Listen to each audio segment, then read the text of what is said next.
Ashley Bates, and this is my persuasive presentation, and this is my audience.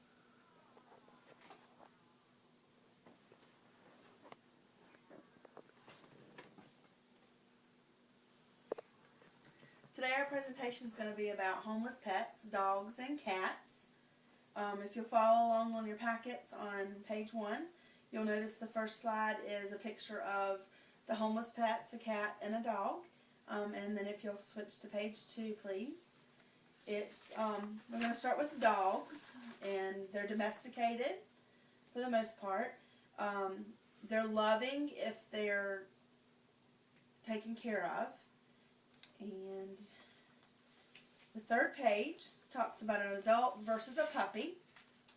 I used the sketch with a poem on it, and because it adds a little something extra than just going with the pictures throughout the whole presentation.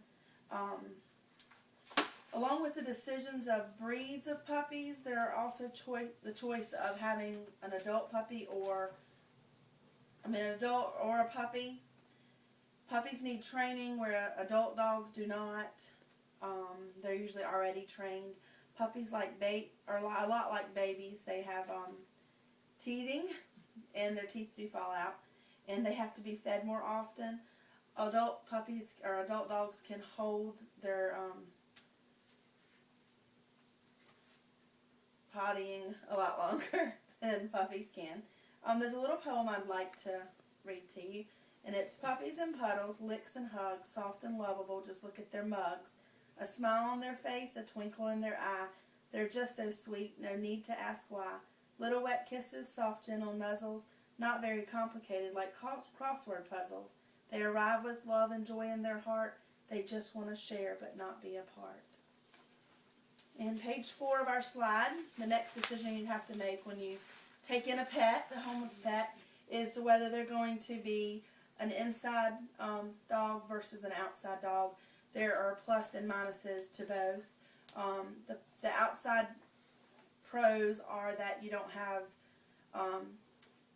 potty pads to clean up after, you don't have accidents, you're outside, it's something that's simple and can be taken care of. You don't have to worry about taking them out and exercising them if they live outside. They usually have a runner or fenced in. But if they're inside, you can help prevent diseases better. You can prevent that with them being outside by having shots and stuff, but being inside, you can prevent them from catching stuff and coming in contact with other wild animals. Inside pets have to be housebroken and groomed. Outside pets just need to be fenced in. Either way, they have to be cared for, and those are some of the pros and cons that I pointed out to you. If you will turn to page 5, we're going to move on to our cats. Cats are curious. They have attitude. Sometimes they're tame, and there's multiple species of cats. Cats are another common pet that most people have. They can be adopted or purchased from pet stores or shelters. There are a wide variety of cats, and statistically approximately 9.3 million cats are owned in the United States, and 38% of these households have at least one cat. 56% of families have more than one, and 2.4% have more than 2 cats. And 22% of the cats are adopted from shelters. Sadly, though, according to the ASPCA in 2010, there are up to 70 million stray cats in the United States alone. Another thing you'd have to look at when you get a cat is whether it's going to be a cat that's going to live completely outside or inside. Some people allow their cats to go in and out, and there's pros and cons to that. Having cats inside, they have claws so they can scratch things, but you could have them declawed. Some cats shed just like some dogs do. It just depends on the type of cat you have. Outside, they would just urinate in the yard. Inside, you have to keep a litter box and have to keep that maintained. Outside cats have a high possibility of being ran over by the traffic or something happened to them. If they're inside, you know they're well taken care of. So that would be a choice you'd have to make. On slide 7, we talk about whether you choose to go ahead and get a cat or a kitten. Cats and kittens are similar to dogs versus puppies in the sense that kittens need to be fed more, just like dogs do. They need more attention. Cats as a whole are more independent than the canine breed, however. So for the most part, a kitten is really not particularly any difficult than an older cat, other than they're a little bit more playful. Cats are pretty self-sufficient. On slide 8, with any animal that you choose, all animals have necessities, and that's food and water, their medicines and shots, and to be groomed. Whether they're inside or out, adult or a baby, all animals require food and water. All animals should have their shots, and grooming is just a necessity.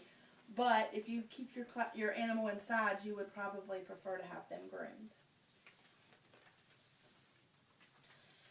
Unfortunately, there are events that occur for people, places, and even our animals. And these changes have proven to cause us to have more homeless pets. Changes such as the weather, hurricanes, tornadoes, fires, natural disasters, economy changes, people having to move and can't afford to keep their pets. Sometimes we do take all the necessary things into consideration, but then we meet unforeseen circumstances. And these unforeseen circumstances change everything. For example, when Hurricane Katrina came through in 2005, people were devastated by what took place, but not only the people, all these animals. Some were left behind, some were very misplaced, got lost in the middle of the flood waters. In New Orleans, people there and the ASPCA there tried to reunite the people with their pets. 9 out of 10 pet owners claim they consider their pet part of their family, according to the ASPCA.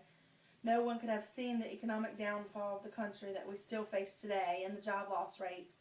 But I still do not feel that if, just because you've lost your job, you should not abandon your pet. Your pet is a part of your family, and it's a big responsibility. So if you're going to adopt a pet, then please make sure you take care of your pet as if they are part of your family, and don't just give up on them.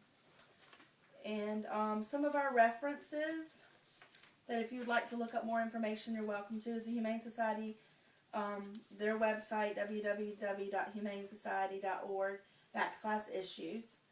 I found some of my information on the Complete Idiot's Guide to Owning a Dog, Puppy versus Dog, and that is www.spca.org. Cat statistics came from the ASPCA, which is www.animalassistanceleague.com/cat. Thank you for participating in my persuasive speech.